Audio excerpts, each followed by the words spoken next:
Awesome. Welcome. Good evening. Welcome to the Beautifully Well Lifestyle Program. We're going to talk about food. We love talking about food, but tonight's topic, we're going to focus on how we can eat in order to support the health goals. So it's so good to see you joining us this evening. In our last conversation, we talked about those carbs and a simple way to identify carbs that are helping, that will help us, and minimizing those that may not help us reach the goals. But tonight we're going to talk about just the way we think about food, this positive approach to eating, aiming to manage those portions, and then at the same time getting excited. I know, we don't use the word diet around here because the moment you think of diet, you think of reducing restrictions, avoidance, none of that. We should be able to have fun in this part of the journey, especially when what we're doing is for lifelong sustainable results, right? So we'll talk in a bit more detail. Please feel free to chime in the chat because we want to hear how are you able to stay focused and eat those foods that are supporting the better health goals that you have. And how can we use, the psychology of the mind when we're deciding what we want to eat, right? Because emotionally eating is real. It happens. There are cues. And sometimes it's not even that we're hungry. It could be that we're thirsty. Or could it just be that we've developed this habit of eating um, based on something that we customarily do, like even just watching television? So we're going to dive in. If you can see the screen here, we're going to tap into Anthony's story. There are two parts to Anthony's story.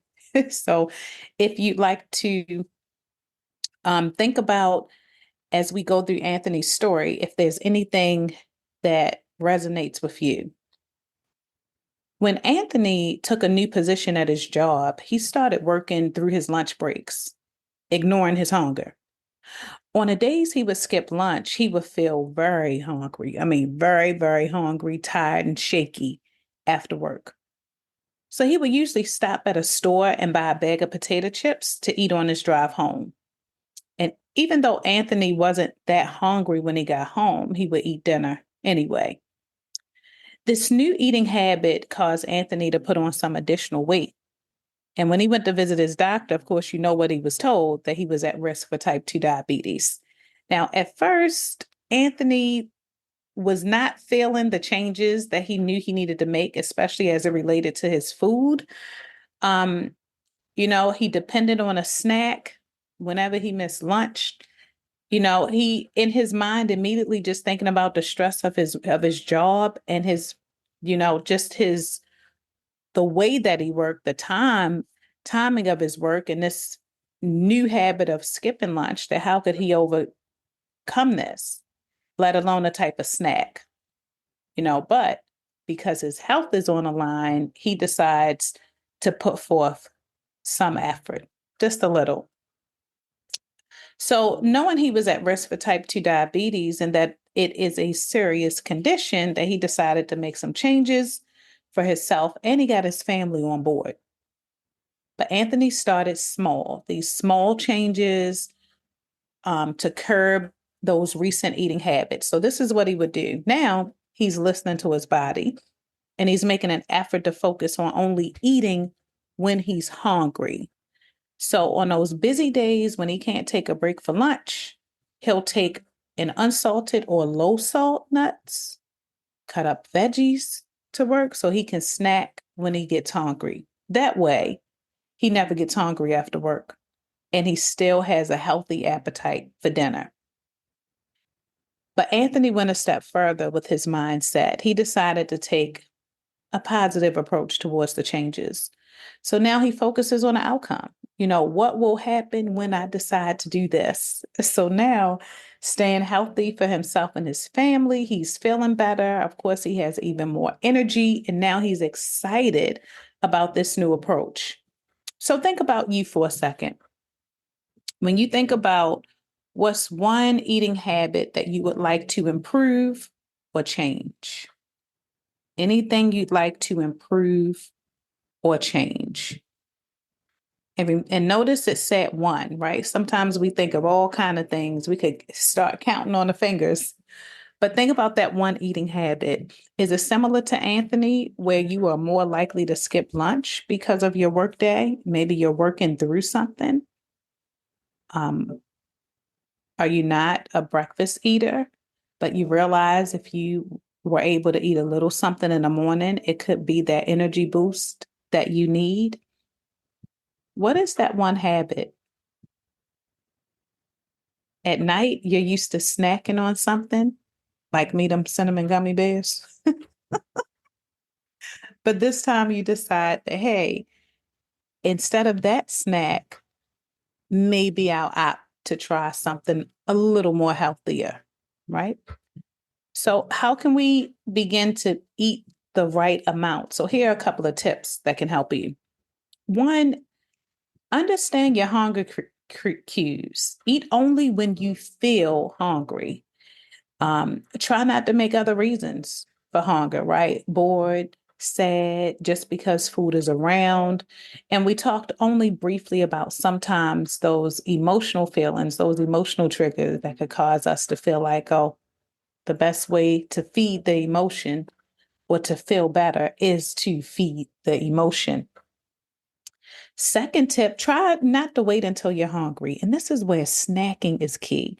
If you'll notice, even with the meal plans, the dietitian approved meal plans, it has snacks listed throughout the day because the moment you feel hungry, what are you more likely to do? Anthony satisfied with a bag of chips. What's your go-to snack? Or when you're on you're in that state where they call hangry. You just have to eat something. You begin a grocery shop, but you done picked up a couple of things along the way to eat. So try not to get too hungry. And the best way to do that is to just have some snacks on standby or really map out your times that you can eat, when you can control it. Trying not to skip a meal whenever possible. But then we think about portion control as well. Um, we can control a portion without being a rocket scientist with a smaller plate, a smaller bowl. When we do this with a small plate or a single serve plate, then we're managing our portions. And we know that big tip in between, if we're eating a smaller plate, is to drink that water, get that water in to act as a filler. If you've had snacks before, trust me when I say eventually those smaller plates, if it's not happening already, will be more than sufficient.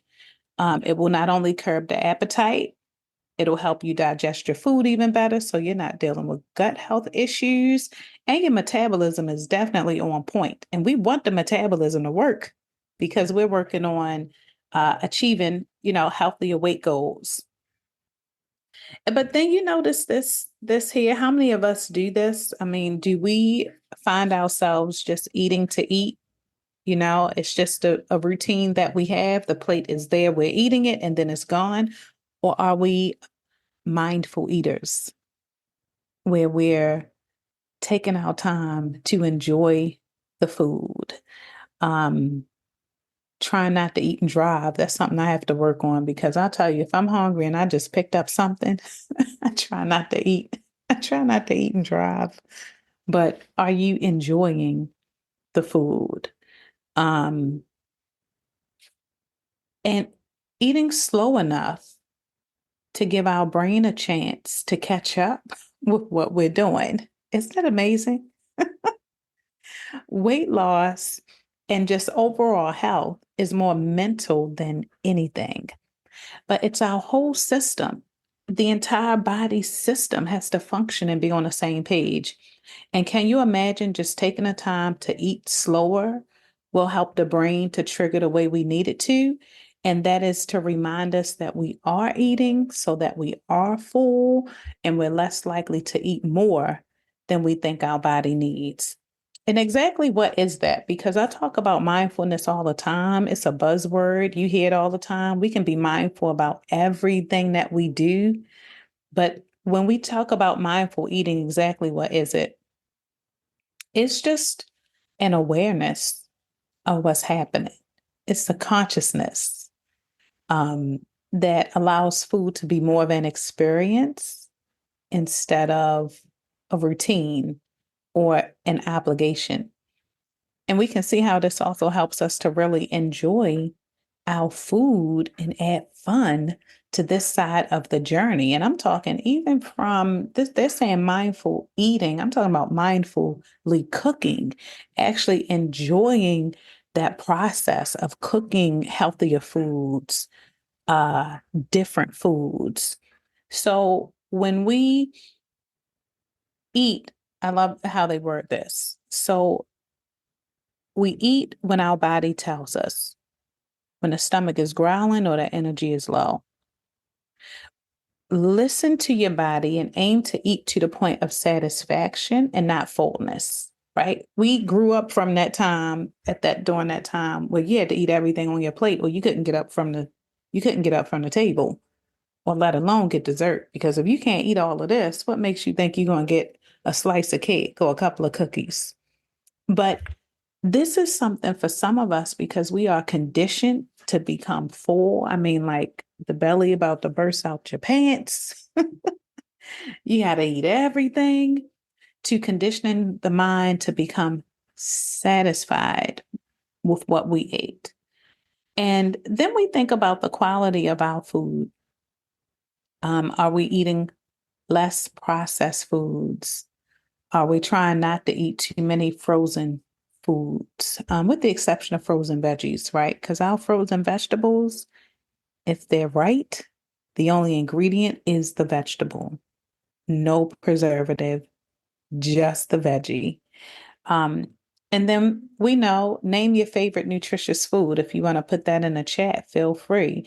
But what is one food at the top of your list of foods you enjoy that are healthy and nutritious? And is it a food that you would eat on a regular basis? So let's think about this positive approach that you could implement right away. There were a lot of tips there. I love beets. I love that. Yeah. I put beets in my coleslaw. That's how much I enjoy them. But those are good tips. And think about what you could implement. Could you slow down a little bit more with food? Could you add a few more vegetables to your meals throughout the day? Could you reduce one of those snacks? Is it that super salty snack? Or is it uh, chocolate, which we don't have to eliminate, but you know your portions? Is there a way for you to become more mindful in your selection of food? So now we get back to Anthony, and this picture looks different than the first one. We go back. Anthony is smiling until he made his way to that doctor's appointment when that doctor told him change gonna come. So let's take a look at Anthony now in the part two of his story. Ever since Anthony began making some changes, look at the outcome. Now he's choosing foods that have fiber, vitamins, minerals. His veggies are on point. He's eating more brown bread than white bread, and he's enjoying fruit. He's made some small changes in his amounts of processed food, so he's reduced those. And now he's working towards more nutrients, fewer calories. And we know the system to that. When we say more nutrients, fewer calories, we're talking about those vegetables and preparing them in a way where they still maintain um, as much of their nutrients as they can. But because Anthony is choosing these foods that are higher in fiber, he's drinking his water to fill up without adding extra calories that come along with those sodas or coffee drinks where there's more sugar than coffee. His fiber is helping him to digest his foods properly. So he is not ashamed to say he is regular in his activity, if you know what I mean.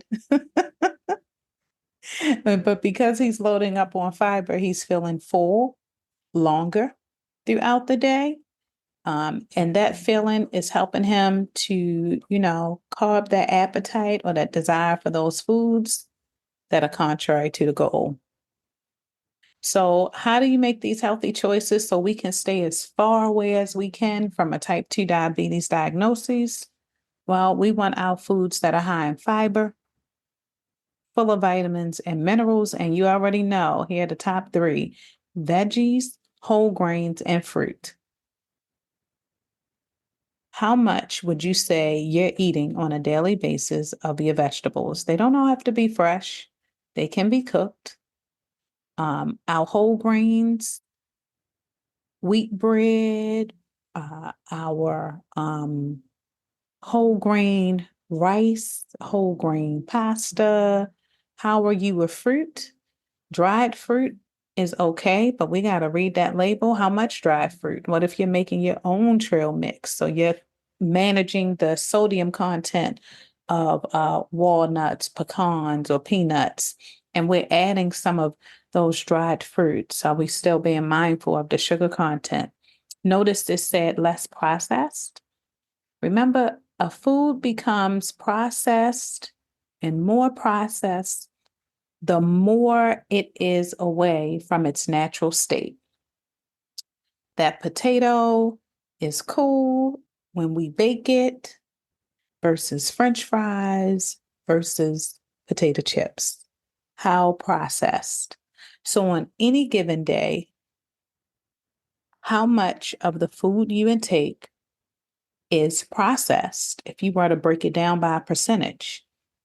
And when we talk about processed, we're talking about frozen meals, chips, cookies, cakes, pies. When we take chicken and fry it versus baking it, what percentage of your foods would you say are more processed? And then when we look at high in nutrients, we talked about our fresh veggies, those superfoods, low in calories, right? Can't go wrong with our veggies, whole grains, and fruit. Nobody's saying you have to be a vegetarian, but you have to go vegan. We still need protein. We can get protein in a variety of ways, but that low calorie one is the big one. That's the clincher. The lower the calories, the less processed. So inside the digital curriculum, you'll see that they have these charts, and we're going to talk about some easy swaps, some things that we can alternate for and not have to miss out on the taste, and we can still enjoy it. Instead of chocolate pudding, why not try some plain non-fat yogurt? Now this says with a teaspoon of jam, but what could you do? Could you add fresh fruit? Do you like peaches and you have a really nice sweet juicy peach that you could cut up into small pieces? What about your berries? This says 1 bag of potato chips. Instead of that bag of chips, why not have 3 cups of air popped popcorn or even a bag of skinny pop? Those medium French fries that are fried or from the fast food place, why not bake your own fries? Cut them up and bake them so that you can save some of the nutrients, keep in some of those nutrients, and save yourself the extra fat from fried French fries.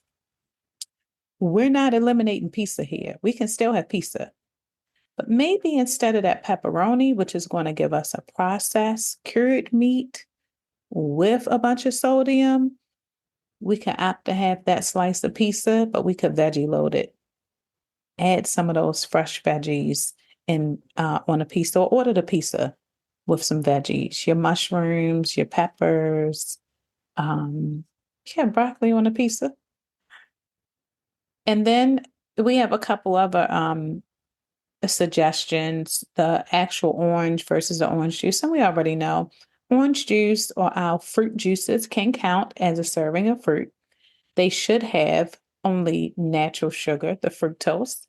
And we're just still mindful to make sure that it doesn't have any added sugar and that amount, the amount that we decide to consume.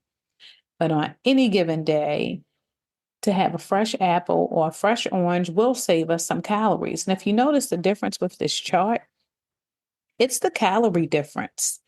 When we go back up to that chocolate pudding at 153 calories versus that non-fat yogurt with the jam, which will still be low in calories if we added a couple of slices of fresh fruit. Notice that one bag of chips at 460 calories, but some popcorn could be as a little less than 100 calories a serving. So we're noting our calories. So what you'll do is think about what are some of those healthy swaps that you personally could make? What are the things that you're eating now or enjoy now that you would swap for something else? And it doesn't always have to be a total replacement. Remember, we talked about here, this is not about deprivation and avoidance. Now, if you're there, that's great. But when we think of the instead, also think about the portion, also think about the amount. And I'll give you an example here, like with the chocolate chip cookies that I'm typing up here. Maybe when you have those chocolate chip cookies, you're eating 5 out of the pack. But with your swap might be, well, I'll eat 2 of these chocolate chip cookies instead of the 5 that I normally would. And that's a win. Your healthy choice could be that you opt out of butter and decide to do a less cholesterol alternative, like your Earth Balance, Smart Balance. There's so many options here. The white bread, you opt to incorporate some wheat bread. So many options that we can use. And then when you think about your foods, what are some things that you could do to your favorite foods to make them healthy? I'll never forget when I talked about a hack for mac and cheese. Like, who has a hack for mac and cheese? It's still mac and cheese. But what are some ways that you could make mac and cheese a um, healthier dish? Could you reduce some of the cheese? Could you reduce the butter? Instead of butter, reducing some of that fat with the butter alternative. Instead of whole milk, could you use 2% or 1%? There are ways to do this. And guess what? Brown pasta, wheat pasta is not all bad.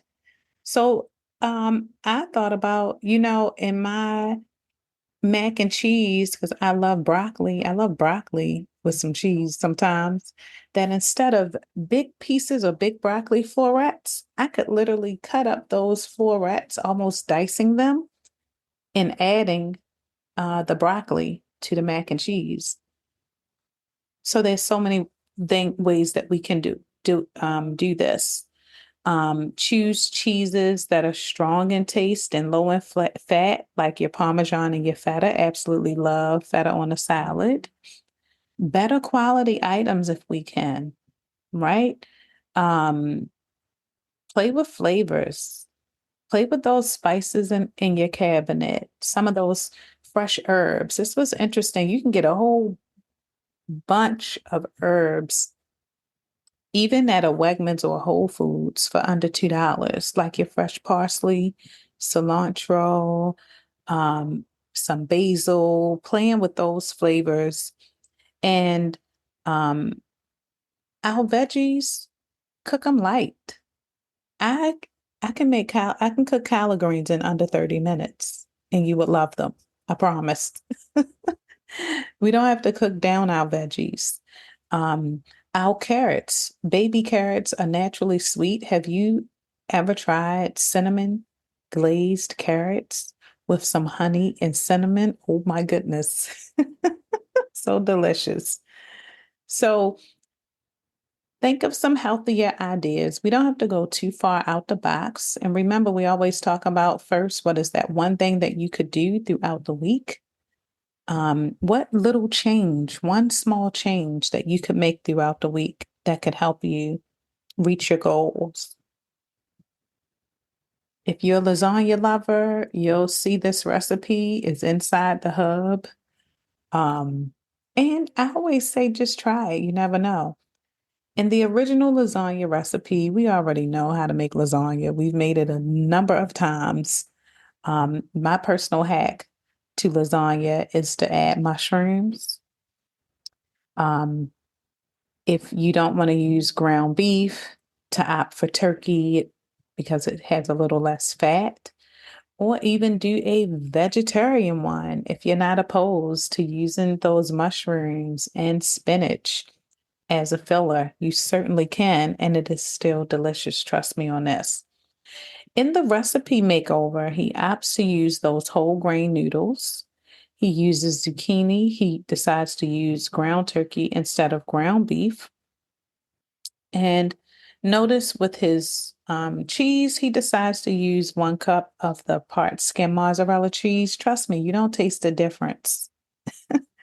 There is no difference in the taste from uh, regular mozzarella and the skim mozzarella cheese because you have surrounded this with so much flavor already that you're not missing anything. So I want you to think of your personal recipe makeover. What would you do? What would be the makeover in one of your favorite dishes to make that dish healthy? And we had a few examples, but I want you throughout this week to think about what is a recipe that you would make over. And could this recipe be a family tradition? Would you try this with your family just to get an idea, to get a sense of whether or not they will go for it? In some cases, until we say anything, family doesn't even know that we've changed a few things around as long as it tastes good. And I know that we're all cooks on this call. So just to recap, and feel free to use the chat if you'd like. We are eating healthier. We're changing our mindset towards the foods that we need in order to reach our health goals. So when we think about this positive approach, a couple of ways to stay positive about these choices and this next week ahead of us. It's only Monday. So how does Monday set up your success for this coming week when we think about your healthy food goals? First, switch that mindset to positive. How can you positively look at your week and be real at the same time? Right now, as we speak, are there healthier food options in your refrigerator, in your pantry? What are those healthier options that are there? And how can you take them and make them delicious so that you can enjoy a week of food? The other point made in both Anthony's story and in one of the tips is how many of us are using a smaller plate or a smaller bowl to stay on top of our portions? And are we aiming to get that snack in, a couple of those healthy snacks, so we can avoid the feeling of hunger? Those hunger pains kick in, and we're looking for whatever is not held down. So those are some of the tips for tonight. Feel free to chime in the chat. Thank you for joining.